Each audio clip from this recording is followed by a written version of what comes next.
welcome back to my YouTube channel BKS classes पिलामाने वर्तमान सबुठार गोटे बड़ खबर है council of higher secondary education Odisha तरफ 19/11/2024 आउ एक इंपोर्टाट इनफॉरमेशन आसी जाइए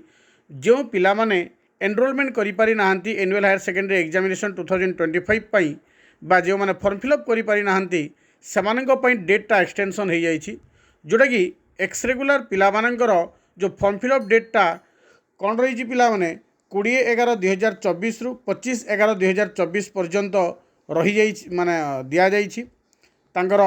डिपोजिट फीसटा 26 तारीख पर्यंत अच्छी और सबमिशन जोड़ा अच्छी 28 नवेम्बर रे अच्छी तो पिला माने जो माने फॉर्म फिलअप एपर्यंत करना तो जदि कौन सी असुविधा करि पारि ना ताले वर्तमान करने को अनुरोध कहीं आसंता कालीठू ही 25 तारीख पर्यंत फॉर्म फिलअप एक्सटेंशन हो जाइए यहाँ पर कौन एक्सटेंशन हेब ना लिखि दिखाई the guidelines for online form fill up notified by notification number 3883 date 12/9/2024 and 4430 date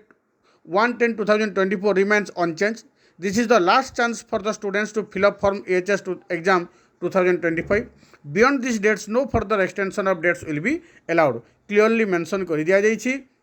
both enrolment और एक्स रेगुलर पिलांकर फॉर्म फिलअप जोटा हम आमर यही डेट्रे हम 20/11 रु 25/11 पर्यंत यापर कौन डेट्र एक्सटेंशन हेब ना से